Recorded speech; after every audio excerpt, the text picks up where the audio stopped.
ಟಿಬೆಟ್ನಲ್ಲಿ China ಬೃಹತ್ ಅಣೆಕಟ್ಟು ನಿರ್ಮಾಣಕ್ಕೆ ಸಜ್ಜಾಗ್ತಾ ಇದೆ. ವಿಶ್ವದ ಅತಿ ದೊಡ್ಡ ಅಣೆಕಟ್ಟು ನಿರ್ಮಿಸೋದಕ್ಕೆ ಚೀನಾ ಪ್ರಯತ್ನ ಪಡ್ತಾ ಇರೋದು.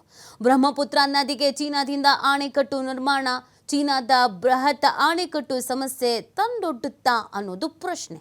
ಭಾರತಕ್ಕೆ ಇದು ಲಾಭನಾ, ಹೊಸ ಸಂಕಷ್ಟನ ಅನ್ನೋದು ಸಹಜವಾಗಿ ಮೂಡುವಂಥ ಪ್ರಶ್ನೆ ಆಗಿದೆ. ಹಾಗಿದ್ರೆ ಇದರಿಂದ ಏನೇನು ಸಮಸ್ಯೆಗಳಿಗೆ ಎದುರಾಗಬಹುದು, ಸಮಸ್ಯೆಗಳನ್ನು ನಾವು ನಿರೀಕ್ಷಿಸೋದಾದರೆ, ಈ ಬೃಹತ್ ಚೀನಾದ ಅಣೆಕಟ್ಟುವಿಂದ ಭಾರತಕ್ಕೆ ಯಾವ ರೀತಿಯಾದಂಥ ಸಮಸ್ಯೆಗಳು, ಹೊಸ ತಲೆನೋವುಗಳು ಎದುರಾಗಬಹುದು ಅನ್ನೋದನ್ನು ನೋಡೋದಾದರೆ, ಭಾರತದಲ್ಲಿ ಬ್ರಹ್ಮಪುತ್ರ ನದಿ ನೀರು ಕಡಿಮೆ ಆಗಬಹುದು ಸಮಸ್ಯೆಗಳನ್ನು ನಾವು ನೋಡ್ತಾ ಇದ್ದೀವಿ. ಡ್ರ್ಯಾಗನ್ ರಾಷ್ಟ್ರ ಚೀನಾ ನೀರಿನ ಹರಿವಿಗೆ ತೊಂದರೆಯನ್ನು ಮಾಡಬಹುದು.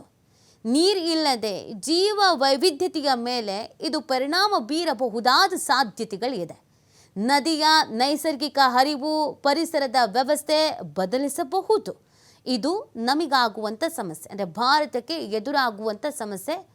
ಚೀನಾ ಏನಾದರೂ ಈ ಅತಿದೊಡ್ಡ ಅಣೆಕಟ್ಟು ನಿರ್ಮಾಣವನ್ನು ಮಾಡಿದಂಥ ಸಂದರ್ಭದಲ್ಲಿ ಅಸ್ಸಾಂ ಸಿಎಂ ಇದಕ್ಕೆ ಸಂಬಂಧಪಟ್ಟಂತೆ ಒಂದು ಆತಂಕವನ್ನು ಕೂಡ ವ್ಯಕ್ತಪಡಿಸ್ತಾ ಇದ್ದಾರೆ.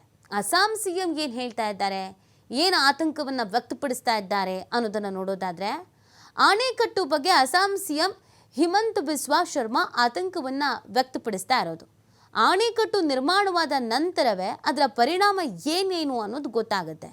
ಈಗ ನಾವು ಊಹೆ ಮಾಡ್ಬೋದು, ಬಟ್ ಅಣೆಕಟ್ಟು ಒಂದು ವೇಳೆ ನಿರ್ಮಾಣ ಆದರೆ ಅದ ನಂತರದಲ್ಲೇ ಪರಿಣಾಮಗಳು ಏನೇನಾಗತ್ತೆ ಅನ್ನೋದು ಗೊತ್ತಾಗತ್ತೆ. ಅಸ್ಸಾಂ ನದಿಗೆ ಮುಖ್ಯವಾಗಿ ಬೇರೆ ನೀರಿನ ಮೂಲಗಳ ನೆರವು, ಭೂತಾನ್, ಅರುಣಾಚಲ ಪ್ರದೇಶದ ಉಪನದಿಗಳು ನೀರುಣಿಸಲಿವೆ ಅನ್ನೋದನ್ನು ಅವ್ರು ಹೇಳ್ತಾ ಇದ್ದಾರೆ. ಒಟ್ಟಿನಲ್ಲಿ ಆತಂಕ ಅನ್ನೋದು ಎದುರಾಗ್ತಾ ಇದೆ.